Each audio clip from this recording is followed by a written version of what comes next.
First, I want to thank Riddhi for the nice introduction.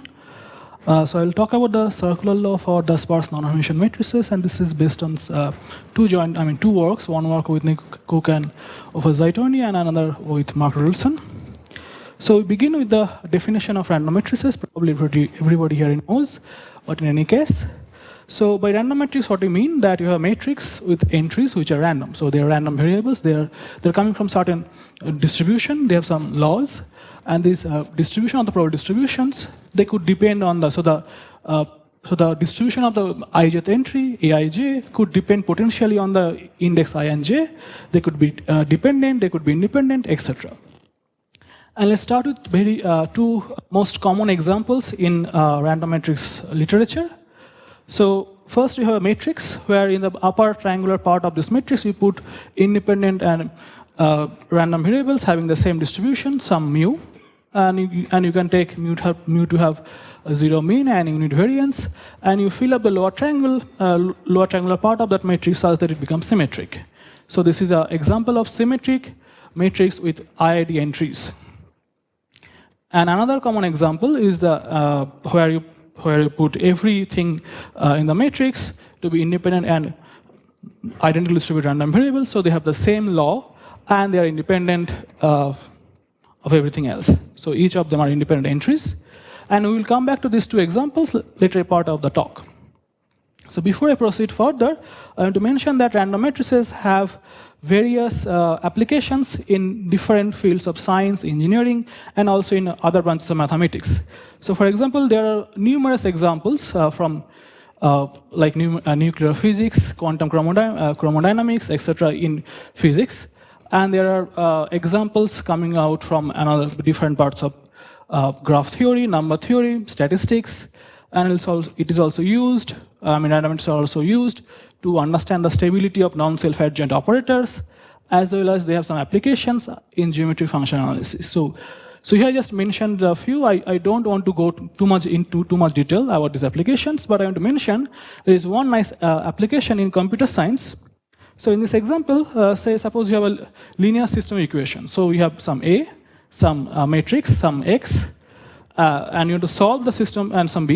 You want to solve this system linear equations, Ax equals B. And suppose it happens that you know B up to certain error.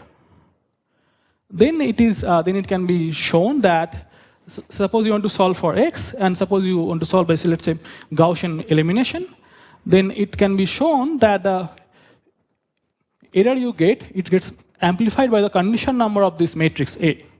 And what is condition number? So condition number is the ratio of the maximal and the minimal singular value. So let's define what are maximal and the minimal singular value of a given matrix. The maximal singular value of a matrix A is defined to be the supremum of the L2 norm of Ax, where x is a vector of unit L2 norm. So x lies on the unit sphere. And it can be checked that this is also the operator norm of A. And minimal singular value is the infimum of the unit sphere of the L2 norm of Ax. And it can be again shown that this is 1 over the operator norm of A inverse.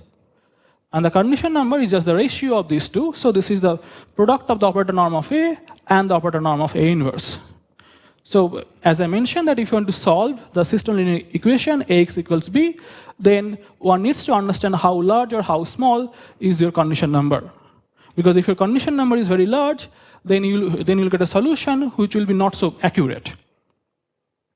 And more generally, there are to understand the stability of matrix algorithms, one is to understand the bounds of extreme singular values of matrices.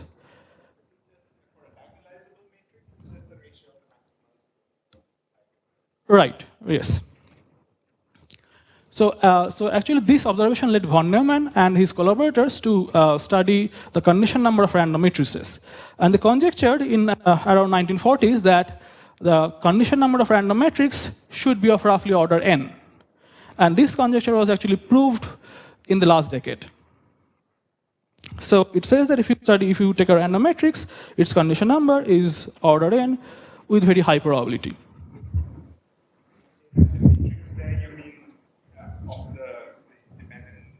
Yeah, so by random matrix, I mean, let's say you assume that my random matrix, everything is independent, and they have come from some common law. Let's say Gaussian, for example. Do you have any other questions at this point or comments? Yeah, so this is also known for the Hermitian case and also for the non-Hermitian case as well. So it has been proved for both of these cases that the condition number has to be of order n with very high probability, with probability going to 1, and there are certain rates on how fast the probability goes, etc.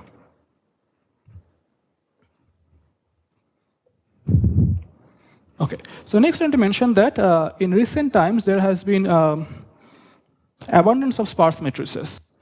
So sparse matrices come from various different fields like statistics, neural network, financial modeling, etc. So one then wants to study like what happens for the spectrum of sparse matrices, because yes. So by sparse matrices, I mean, for example, very vaguely, that you have a matrix, there are lots of zeros in the matrix.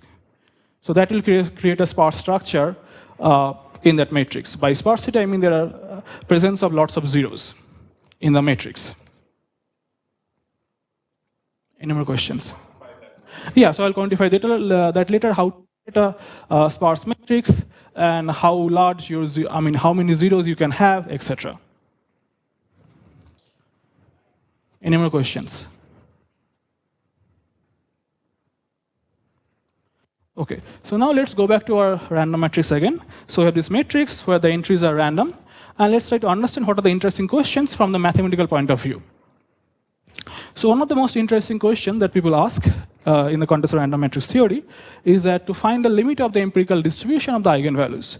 Now what do you mean by empirical distribution? So you have this square matrix, so it has certain eigenvalues, lambda down to lambda n, and you put mass 1 over n at each of those eigenvalues.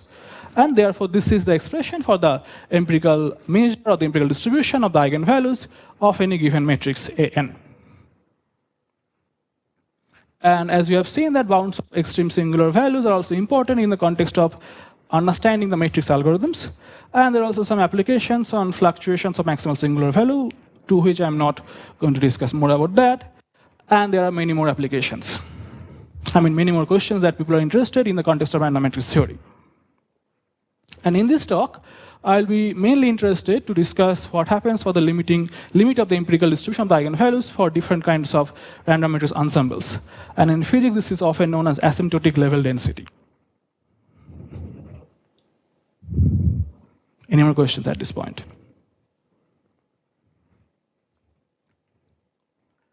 Okay, so now let's go back to our first example, where we have this Hermitian matrix, where you put i.i.d entries on the upper triangular part of this matrix, and you fill up this matrix so that it becomes Hermitian or symmetric.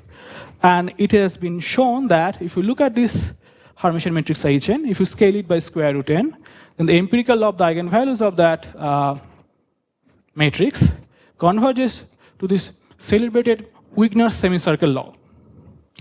And what do you mean by that?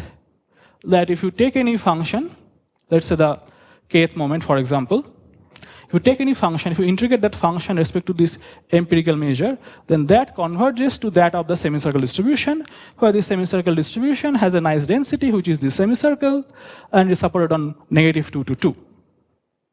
So this is called the Wigner semicircle law, and it has been known for a very long time that if you take this Hermitian matrix, scale it by square root n, and then it converges to this semicircle distribution. So the first question here, why the scaling is square root n? Okay, so to understand this scaling, why this is square root n, so first, for example, you would expect that, or at least you would want that the second moment of this empirical laws are finite.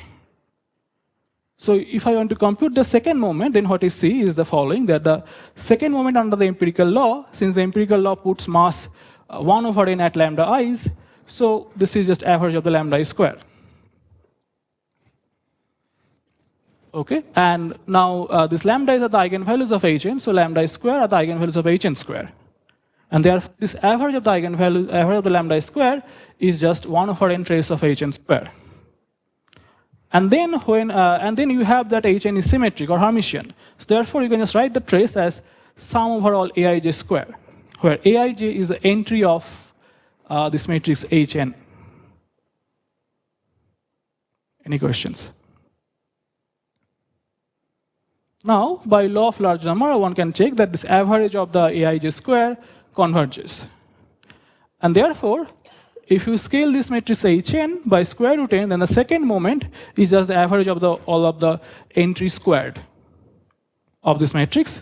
And therefore, by law of large number, it goes to 1. And therefore, if you scale it by square root n, the second moment is finite in particular.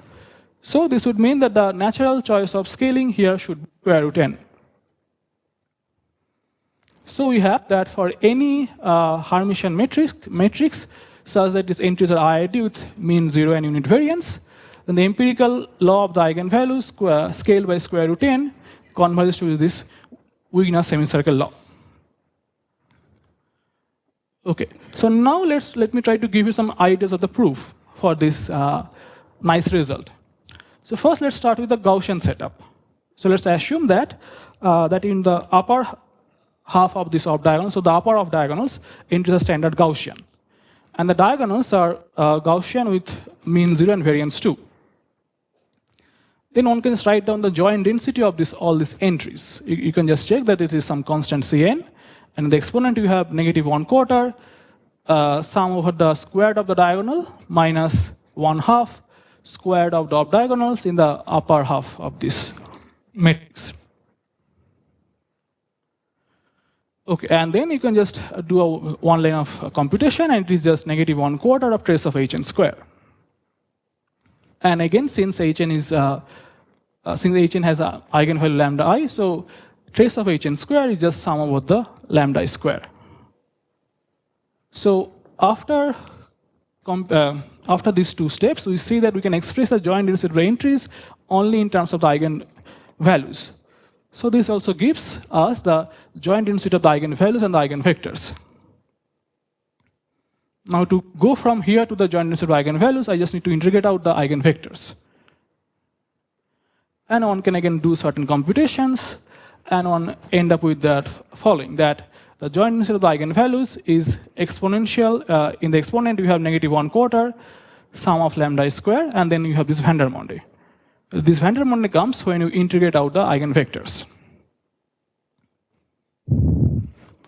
Okay, now once you have this joint density of the eigenvalues, you can just integrate out the lambda 2, lambda 3 up to lambda n to derive the empirical, the limit of the empirical measure or the asymptotic level density in this case. Yes. Yeah. So to go from this, so suppose you first prove the asymptotic level density for this diagonal where you change the variance.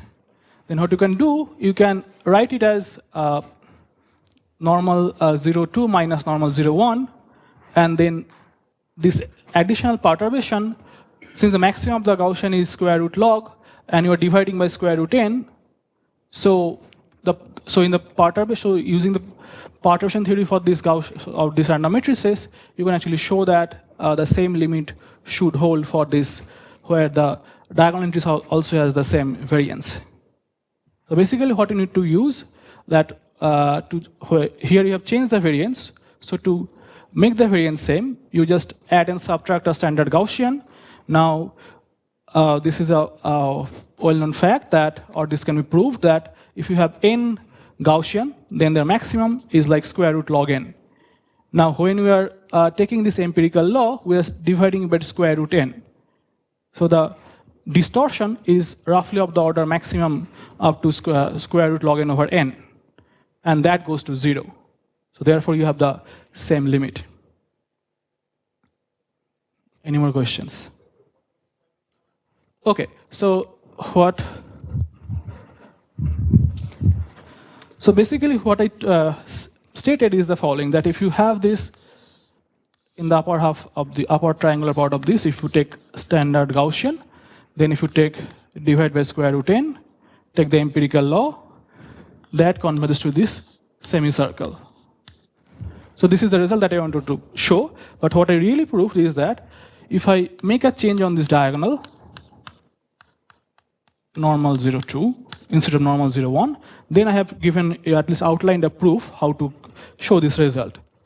Now to prove the original result, what I do, I just subtract a normal 0, 1 and add a normal 0, 1, independent of everything else. Now what can be shown that if you have now a diagonal matrix, where now the entries are normal 0, 2 minus normal 0, 1, the maximum of the entries is square root log n, of the order square root log n. Now when you're dividing by square root n, that is negligible.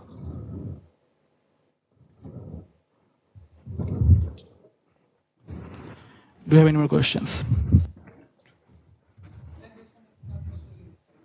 Yeah, so this intuition is not so easy, but this can be done. If you sit down on a piece of paper, then it can be done.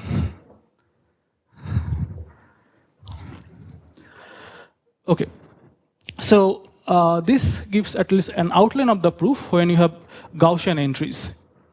Now, beyond the Gaussian setup, there is no nice formula for the joint density of the eigenvalues. So then what people do there is they use this method of moments.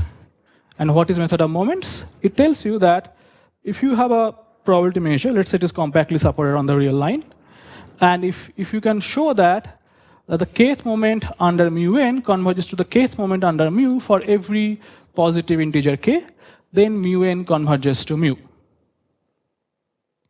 So this is called the method of moments. And one can apply this method of moment in the context of random matrix theory. So what one does and what one notes is the following, that the kth moment under this empirical law of the eigenvalues is basically average of the lambda I to the k, which is just 1 over n trace of hn to the k. And one can expand this trace of hn to the k and understand what are the dominant terms and the negligible terms in the limit, and use combinatorial techniques to carry out this argument and to show that these kth moments have appropriate limits. And this will verify, or this will show that if you take any general hn symmetric with i.i.d entries, scale it by square root n, then the empirical law of the eigenvalues converges or have asymptotic level density, which is the semicircle law. Any questions?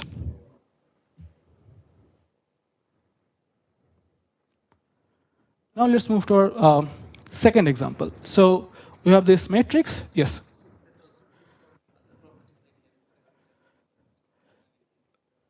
Yes. So what is known that if you take symmetric Hermitian matrix, you just require that the entries have 0 mean and unit variance, and probably you will also need some kind of decay. I mean, some behavior in the decay of the tail. Then it can be shown. So it has been shown recently that the level spacing are also similar. I mean, same with what you expect if you put i.i.d Gaussian. Any more questions? Okay, so now let's go to a second example. So in the second example, what we had is that you have this matrix and everything is i.i.d coming from a certain distribution. For example, you can take, for example, Gaussian, or you can take to be random signs. So each entry is plus minus 1 with probability 1/2 each. And this circular law conjecture, what it tells that if you look at the empirical measure of the eigenvalues, again into scale, and one can show that the correct scaling is 1 over square root n. If you scale it properly, then the empirical law of the eigenvalues converges to the uniform measure on the unit disk in the complex plane. And here is a simulation of that fact, or an illustration of that fact, that here I took a 4000 by 4000 matrix, i.i.d Gaussian, I scale it by square root n, and this is the plot of the eigenvalues of that matrix. Yes? Mm-hmm. Beyond Gaussian, you're assuming that variance is finite. Are there any other assumptions to get the Gaussian? So you need to scale it such that the limiting, yes. So the limiting spectrum is on the same support. So if you have variance which is not 1, then it will be supported on some other interval. But okay, so no. So for this result, that the limit of the empirical law of the eigenvalues is a semicircle, you just need to assume that the variance is 1. Right. Right. So yes. So here, for example, if you take the Gaussian setup, then as you said that you have this quadratic potential. Because of that, you get semicircle. So if you have some different potentials like cubic term or etc., then you get a different shape as your limit. But that behavior is not captured by i.i.d. Matrices which are Hermitian. So for that, you need to put you need to have the joint density, which is some different potential, not quadratic, and then you. Right, it's not i.i.d. Setup anymore. Okay, so here what is the conjecture is that if you take a matrix with all i.i.d. entries, if you scale it properly, then the empirical of the eigenvalues have asymptotic level density, which is the uniform measure on the unit disk on the complex plane. And this is known as the circular law conjecture. Okay, and this limit is often called the circular law, and this is called circular law conjecture. Okay, so again, let's try to prove it, at least for the Gaussian setup, at least give an idea how to prove. So again, the idea is similar. So in the complex Gini, which is when the entries are standard complex Gaussian, then one can again write down joint density, do certain integration and computation, find that the joint density of eigenvalues is this guy for some Cn, and some van der Waals square, and then you again integrate out the lambda 2 to lambda n, you end up with a yes. Right. Right. So since the empirical law is the average of these Dirac measures, so and these densities are symmetric in lambdas. Right, lambda is not order.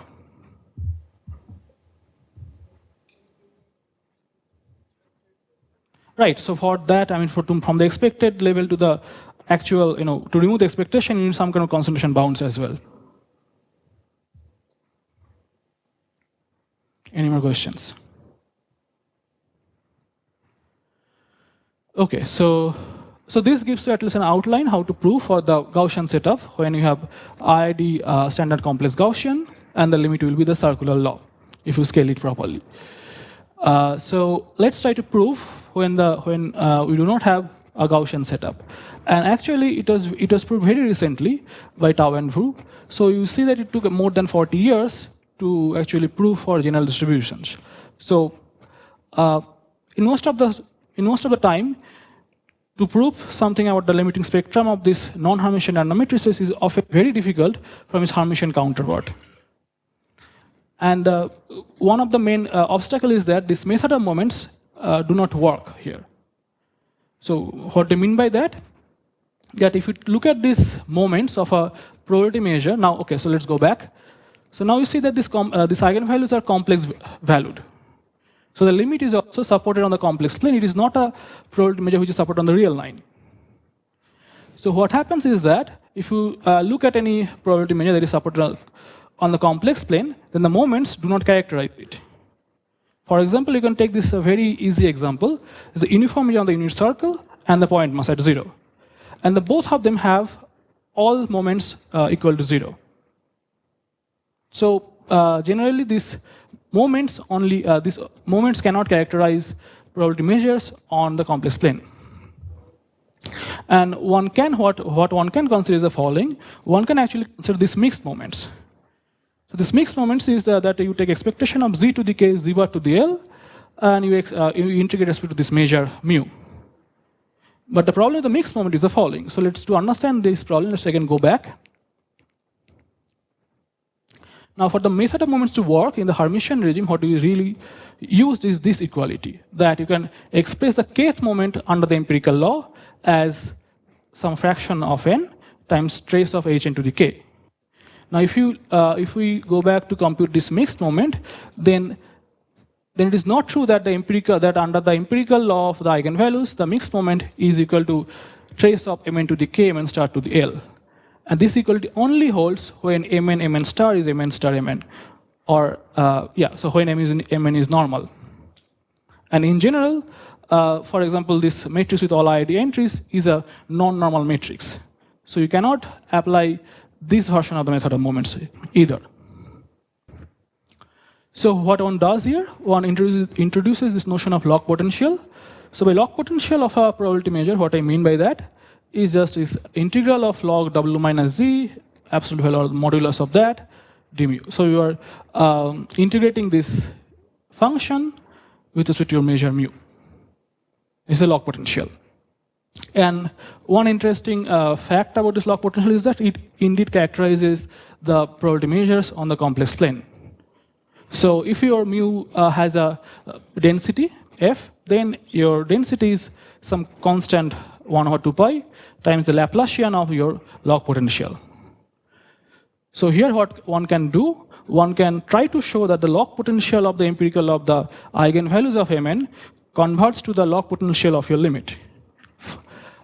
And okay, so this is the result. I mean, this is the tool that people use, that if you have a sequence of probability measures on the complex plane, and if you know or if you can show that the log potentials converge for Lebesgue almost every z, then the probability measures itself converge. Okay, so I dropped a term here. So your muons has to be tight sequence. So if you assume that your probability measures are compact, then it automatically, otherwise show this additional tightness. Okay, so basically showing that these log potentials converge for the empirical measures for general distributions, where you put i.i.d entries with the general distributions in your matrix. Tao-Vu actually showed that if you, in 2010, that if your AN is a matrix of i.i.d entries of 0 mean and invariance, and for example, you can take random signs as your entries, then the empirical law of the eigenvalues of this AN over square root n have asymptotic level density, which is the circular law.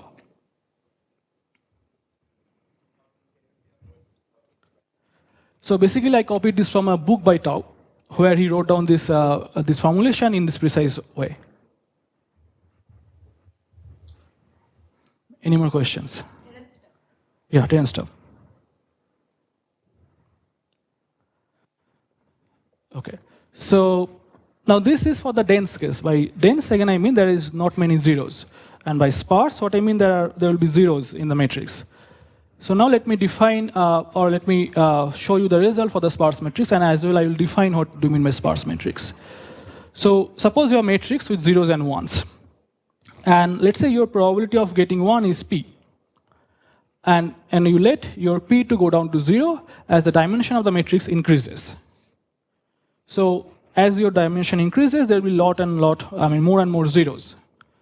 And this will create sparsity in your matrix. And what we are able to show that if you take this, so we call this sparse Bernoulli matrix, and if you take this sparse Bernoulli matrix such that your NPN grows to infinity at a rate faster than log square n, then again you need to scale properly, and you can check that the scaling is square root npn. So if you scale bn by square root npn, then again you have the same limit. Yes. Yeah, so Bernoulli is 0, 1. Right, so it doesn't have a 0 mean, but it still works. So actually one can show that if your entries have non-zero mean, then the limits still hold. So one can actually, with some additional effort, one can actually show that.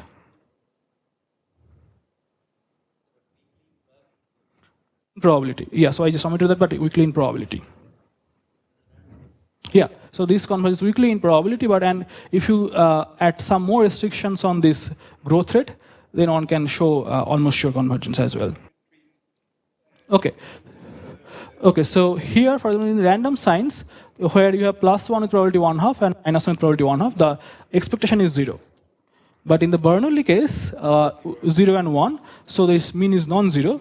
But one can actually show in this result of Tao-Vu also that if you have entries with non-zero mean, then you can still, the limit still holds. So you're saying that the second theorem in this one. So for example, here, let me see. So here you'll have more and more zeros if your p so you take pn, for example, you can take pn to be 1 over square root n. Then the number of non-zero entries per row is about square root n. Okay. Now if we go back here, let's say you still have Bernoulli 0, some fixed p, let's say 1/2. The number of zeros per row is n over 2. So in the second theorem where we have considering sparse setup, the number of 0 is no longer order of n, is of smaller order of n. Right, number of non-zero, yes. That's why you have to escape by this other. Right, yes. So basically what we also need to, so the scaling comes from the variance computation. So you need to compute the variance, and here one can show that the variance is n times pn times 1 minus pn. And if you allow your pn to be not approaching 1, then it is enough to scale it by this one. Any more questions?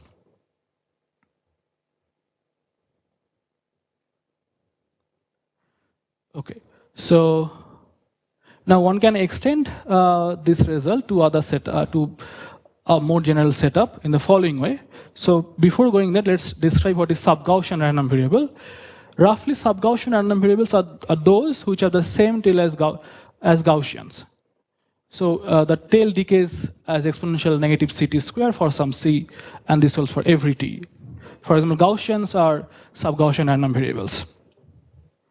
And so now we are considering an whose entries are of the form xi times delta, where xi is sub-Gaussian and delta is Bernoulli. So for example, you take out the Gaussian matrix and you hit every entry with a Bernoulli random variable, where the probability of getting 1 is very small, goes to 0, and probability of getting 0 is very large. So at the end, after you do this multiplication, you end with Gaussian and lots of zeros. And one can again show that if you have the same condition on the growth rate of npn, you scale it by again square root npn, it again has the same limit. And no centering of the pn. No centering of the pn. Right, no centering of the pn. And any more questions before I proceed? And one can actually show that you do not need to center. So you can extend to xi is have this non-zero mean. And I also wanted to mention that this limit is stable under perturbation by sparse matrices. And what do you mean by that? If you take this matrix, if you add a sparse matrix, so there are some certain conditions on how many non-zero entries you can have per row, then the limit is still the same. Okay, so now in this example, what I talked here, that all the entries are independent. Now I wanted to mention another result where you can have dependencies among its entries.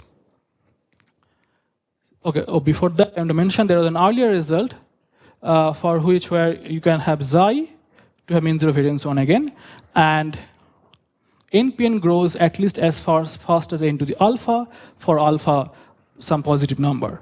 And what we can show that all you need some power of log. So we have improved from our previous result where npn has to grow at some polynomial level in n. This is polylogarithmic in n. Okay, now I wanted to mention that, okay, so in this example, so the previous example that I talked about, where the entries are independent. Now here I want to talk about a model where the entries can have dependency. And in certain circumstances, when people still expect the circular law limit to hold. So for example, let's discuss this model. This is the adjacency matrix of random directed regular graph. Okay, so this is our model. So we start with a uniformly chosen permutation from 1 to n. So we have this 1 to n and take a permutation of on 1 to n. And out of this chosen permutation, I construct the permutation matrix in the following way. So I set the ijth entry to be 1 if pi is our permutation, if pi of I is j, otherwise we set it to be 0.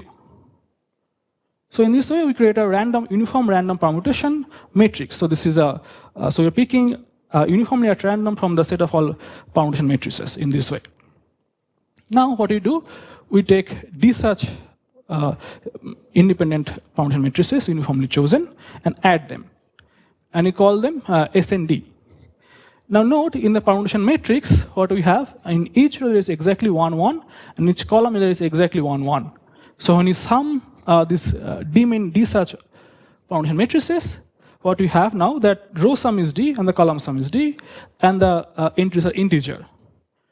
So therefore, we can view it as the adjacency matrix of random d-regular directed graph, where you can have self loop and multiple edges. because you can have in the same position in 2 permutations, there could be 1. So that will create self loop and multiple edges. Okay, and what we show that if we take this S and D, now we are allowing D to grow with N, then as long as again D grows at a rate some power of log, then you again have that Sn over Sn dn over square root dn, the empirical law of the eigenvalues have the same circular law limit. Okay, so I'll explain in a moment or so. So the main challenging part is to bound on the smallest singular value. Actually, so we'll see in a few minutes that the main technical or the main challenging part is to bound on the smallest singular value of these matrices, where you shift it by some the identity matrix. So I'll come to that in a few moments. Yeah. Conjecture is whenever NPN converges to infinity, Mm-hmm. but at least in the Hermitian case, is it known? Yes, for the Hermitian case, it has been proved that that if you take so as long as your NPN goes to infinity, then one can show that the circular semicircle limit holds. And there are some simulations. Yeah, so this one is simulated where Pn is of the order 1 over square root n. But if you let your P to be smaller than log, it becomes very difficult to simulate eigenvalues because there are lots of zeros in the matrix.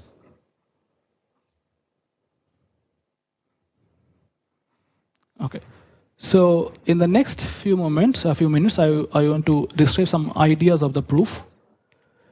Okay, so first I can recall and goal. Our goal is to show that if you take a matrix Mn and consider the empirical law of its eigenvalues, it converges to the uniform measure on the unit circle or unit disk. So recall the tool is that we want to show that the log potential of the empirical law of the eigenvalues of Mn, Lmn, converges to the log potential of the circular law for every z. And again, recall log potential is defined via this integral. So first, let's try to understand what is the log potential of the empirical law of the eigenvalues of Mn. Okay, so the empirical law of the eigenvalues of Mn puts mass at lambda i's puts mass 1 over n at lambda I. So now if I integrate log z minus w respect to that measure, that will give me just average of the log of lambda I minus z, absolute value of that. Now sum of the log is the log of the product, and again now we can replace this product by the log absolute value of the determinant of Mn minus Zin. Okay. Now next, note that for any matrix, you can have the absolute value of the determinant is the square root of the determinant of Hn times Hn star, which is a complex conjugate transpose of Hn. And therefore, I can replace this log abs date here by log abs square root of the determinant of this matrix. And now I can, okay, let's see, okay, so I missed a slide here. So now I have this log square root of determinant of these guys. So this is the product of all lambda i's of Mn minus Zin, Mn minus Zin star. Now if I define the singular values of Hn as the square root of the lambda i's of Hn, Hn star, so probably I should write it down. So this determinant of Mn Zin times Mn Zin star, let's say absolute value here. This is the product of the absolute value of lambda I of Mn minus Zin times Mn minus Zin star.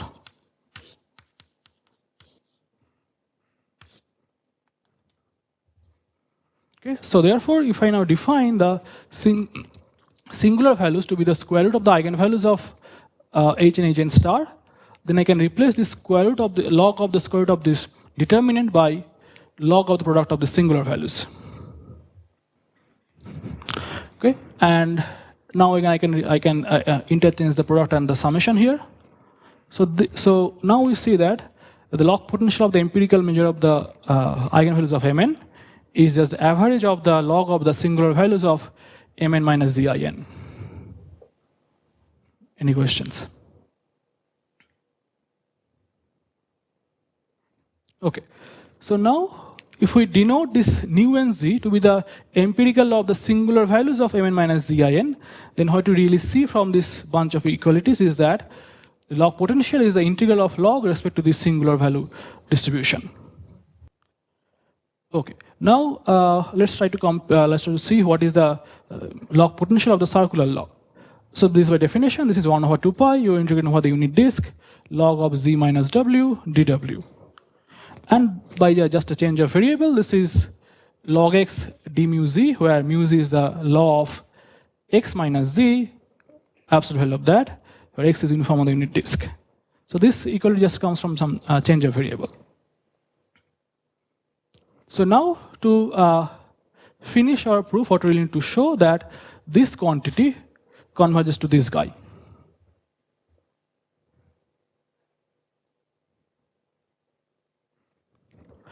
So we need to show that the integral of log respect to this nu and z converges to log d mu z. Now to complete the proof, what we do is split the interval into 3 parts. So we take from 0 to epsilon, epsilon to r, and r to infinity. And we have 3 separate arguments for each of these 3 parts. So first we take this middle part where we integrate log from epsilon to r. And here one can actually use method of moments to show that this convergence holds. Okay. Now next what we do, we take the part where we integrate log from r to infinity. And there, just using law of large number and the fact that log x over x squared goes down to 0 as x approaches infinity, one can show that this integral of log from r to infinity is also roughly 0 when r is very large. So this is just some Markov's inequality and law of large number. Once you use the fact that log x over x squared goes down to 0 as x approaches infinity. And mu z is compactly supported because mu z is the law of x minus z, where x is compactly supported, z is fixed, so again it is compactly supported. And therefore, if we integrate log respect to mu z from r to infinity is also 0 when r is approaching infinity. And therefore, this difference is indeed 0. Any questions? Okay, so finally, this is the most difficult part that we want to show that if we integrate log from 0 to epsilon, then the difference of that integral under the limit and the finite n level goes to 0 as n goes to infinity. So first step is that one can check, since mu z doesn't have any atoms, one can check that if you integrate log in a neighborhood of 0, that should also go to 0 as your neighborhood shrinks to 0. So this just follows from the property that mu z do not have any atoms anywhere. And so finally, to complete this proof, we need to show that integral of log from 0 to epsilon under d nu and z is approaching 0, where epsilon also approaches 0. Okay, so this is the crucial part that you need to show that this convergence hold. And to show this, what really needs to show that you have some bounds since log blows up near 0. So one is to have some quantitative bound on the smallest singular value of this matrix. And one also needs to show that the number of small singular values in intervals near 0 is not too large, so that when you're integrating the empirical law of the singular values, it does not create problem when you integrate log. Okay. And there are some tools which are necessary, which I'm not going to into too much detail. So to bound the smallest singular value, one needs certain tools from geometry function analysis and additive combinatorics. And to show that there are not too many small singular values concentrating near 0, one needs some concentration bounds on the distance of a random vector from random subspace. So I do not have too much time to discuss on that, so I'll not discuss here. But if you're interested, I can talk to you about those after the talk. Now in the next 5 minutes or so, I want to discuss some of the open problems and relations of future research. Yes, sure. You said this is actually true for almost All right, yes. happens for polar. So for example, in the circular, for example, if you take this Bernoulli matrix, So there you can actually show that it happens for every z. So for every fixed z, this convergence hold. So there are certain examples. For example, okay, so I'll come to that in a moment again. So I'll describe a problem, open problem where you'll see that when z is certain value, then the convergence must not hold. Okay. Any more questions before I proceed?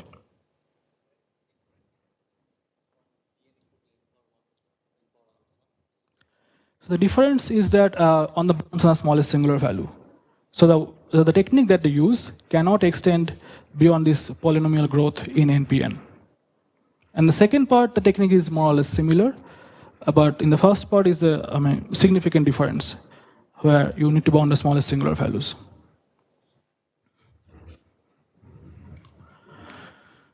Okay, so now let's again go back to this adjacency matrix model for regular directed random graphs. So I talked about the case when the number of, the d also grows as n grows. Now here you're considering fixed d. So you're summing some finite number of permutation matrices, and you're getting some random d regular directed graph where d is finite, but n is finite and fixed, and n is growing. So it has been conjectured that the empirical of the eigenvalues of these matrices, again you are summing over 1 to d, will have a limit which is radially symmetric, and it has this nice density. Okay, and so we did so here earlier with Anirban, what it did, instead of taking sum over d i.i.d permutation matrices, what you took d i.i.d hard distributed unitary orthogonal matrices. So replace these pi's by ui's, where ui's are either unitary or orthogonal uniformly on the corresponding groups. And what we showed is that if you take d to be any fixed finite number greater than or equal to integer greater than or equal to 2, then the empirical measure of the eigenvalues converges to the same limit. So at that time, at least we hoped that since they are on the same, similar group, this is unitary group, orthogonal group, and permutation group. So we hope that our method would extend to this sum of permutation matrices as well. But there are some crucial steps which uses the continuity property of the unitary and the orthogonal groups. So this is still open. This problem is still open, and we don't have any good idea so far on how to solve this conjecture. Okay, so before going to the next conjecture or the next problem, let me make an observation. So one can check that if mu d is your limit here, and if xd is a random variable corresponding to this limit, one can actually check, this is not a very difficult computation, that if you now take xd over square root d, then the law of those converges to this x, where x is uniform on the unit disk. So this is just some standard computations. One can do that. So based on this observation, here is this next conjecture, that if you now let dn to grow to infinity at any rate whatsoever, then if you scale Sn dn by square root dn, it should converge to the circular law. And what we know till date is that we need dn to grow at a polylogarithmic rate. I'm sorry? Yes, yes. So now I want to state another conjecture that I told previously, that if you take this sparse Bernoulli matrix, then if NPN grows at infinity at any rate whatsoever, you still have this same limit, same circular law. And how do you know that NPN needs to grow at a faster rate at log square n? So this is still again open.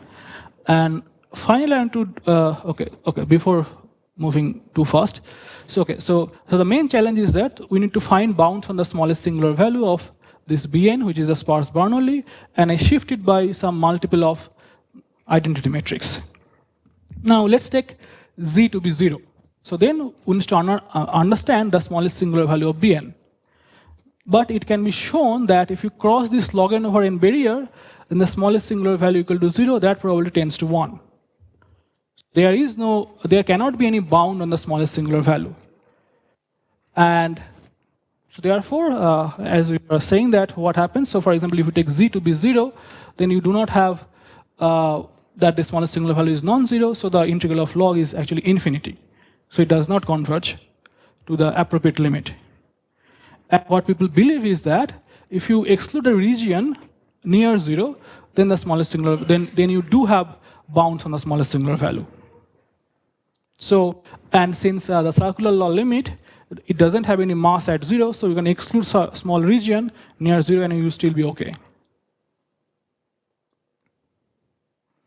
Okay, so finally I want to mention one more problem. So this is interesting. So I will explain what is mean by local circular law is the following.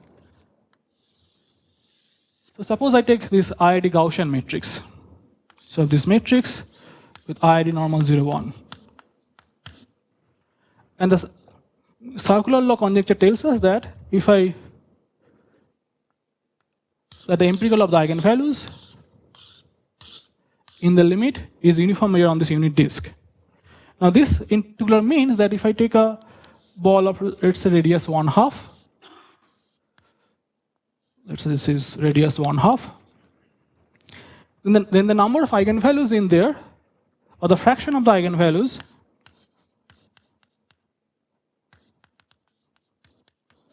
in this ball of radius 1/2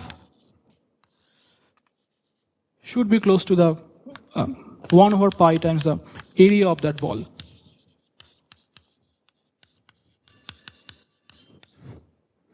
Okay. So I need few more seconds. Okay. Should I stop it?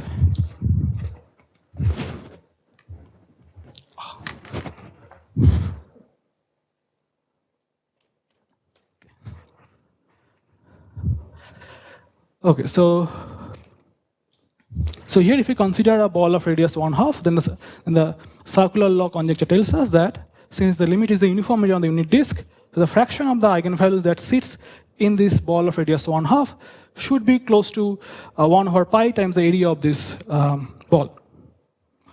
Now what local circular law tells us that if you shrink the radius of the ball such that, for example, here I took the radius of the ball to be n to the negative 1/2 plus some epsilon, which is positive, then this heuristic would tell you that there will be roughly n to the 2 epsilon in eigenvalues there in that ball of radius n to the negative 1/2 plus epsilon. And in particular, that means the number of eigenvalues is growing in n. So it would mean that certain kind of law of large number should kick in.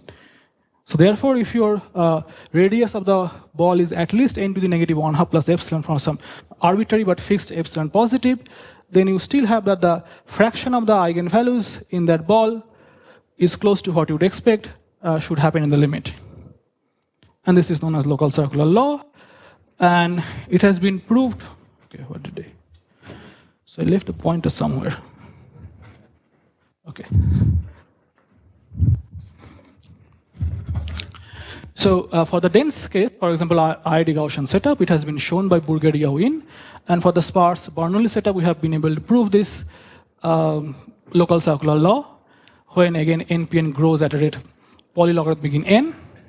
And this is still open for the circular for the sum of the permutation matrices, for example. And there are many more ensembles where people expect this local law behavior should hold for non-Hermitian matrices, and it is still open there. And I will stop here. Thank you.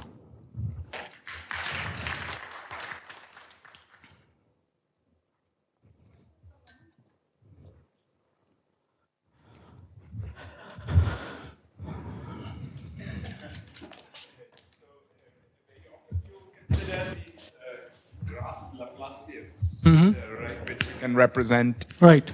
as a discrete matrices with diagonal entries and some kind of band. Okay. Okay. Mm-hmm. So if you consider random, is there a natural class of random ensembles that are considered in this context which have a different distribution? I mean, so now you're kind of correlating things which are on a band. Does that give rise to any natural? So in the context of non-Hermitian matrices, so I do not know if there are any such examples yet in the context of non-Hermitian matrices.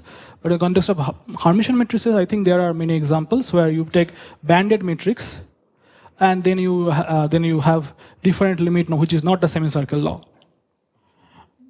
And in the context of the non-Hermitian, I am not aware of any such results yet. And so there is a different model where you can expect a different limit, for example. So here, in all my examples that I gave, each entry has same variance. So you can have that different, so they're still independent, but they have different variance across different entries. And it has been shown that if you have certain conditions on the variance, but still in the dense setup, that you end up with a limit which is not the circular law. So definitely there are examples, there are examples which I think hasn't been yet proved, where you should expect a limit which is different than the circular law. Yeah, so what we really can do here, so what we really can do here is that if we assume that the hth moment grows like c to the h to the beta h for a certain beta, then all this carries forward. All these cells carry forward. Sparse setting, but otherwise there are these things that if you take heavy-tailed entries, Right. one is not heavy-tailed and you get some. So what if you put sparsity there? It's going beyond what he asked, not merely, it's not sub-Gaussian, but heavy-tailed actually. Yeah, so I think there's this work by Bernoulli and his co-authors where they consider this i.i.d. heavy-tail random variables, but I do not know whether they have done it for sparse heavy-tail or not. What did you say? Charles Bourdain. So that's for the dense. Yes, that's the dense setup. But I'm not aware if there are follow-up works on the sparse heavy-tail setup.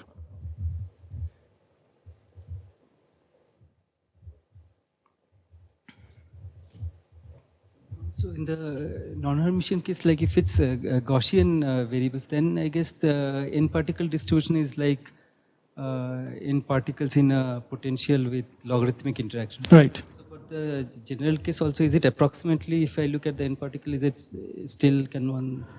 So, okay, so I do not know if, okay, so basically I think what people can show that if you have general distributions, then you have this local circular law thing. So for example, in the Hermitian setup, to show that, for example, the level spacing is same what you expect in the Gaussian setup. So that requires these initial estimates from the local semicircle law. So I'm not aware if local circular law gives those kind of level spacing results for this non-Gaussian, non-Hermitian setup. Okay, so I think people believe that the level spacing, for example, would also be similar to the Gaussian setup. So then you would expect the repulsion between those two, those consecutive eigenvalues has this logarithmic behavior.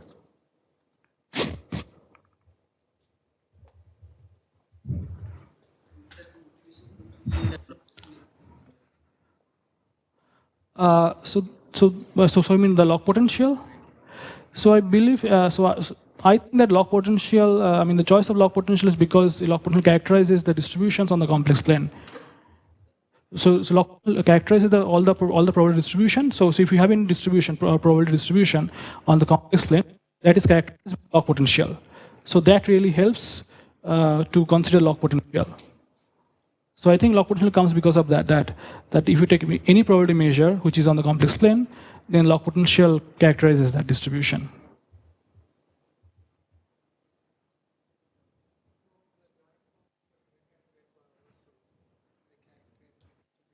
Right. Yeah. Yes. Yeah, so basically you can move from the eigenvalues to the singular values which are more stable. So the eigenvalues of any non-normal matrix is not that stable, but the singular values, since they are eigenvalues of a Hermitian matrix, so they are stable. So that also actually helps there. For random unitaries, which are not taken from some Haar measure, but some more discrete unitaries, which is sort of sparse in some sense. Is there a natural notion of that? So I have not seen any such work, but I do not. So there may be some works in that direction, but I am not aware of those things. So I do not know if people have considered not the Haar measure on the unitary group, but other kinds of probability measures on the Something which is sort of like your analog of your sort of Bernoulli. Right. Yeah. So I see. So I think there hasn't been any work in that direction yet.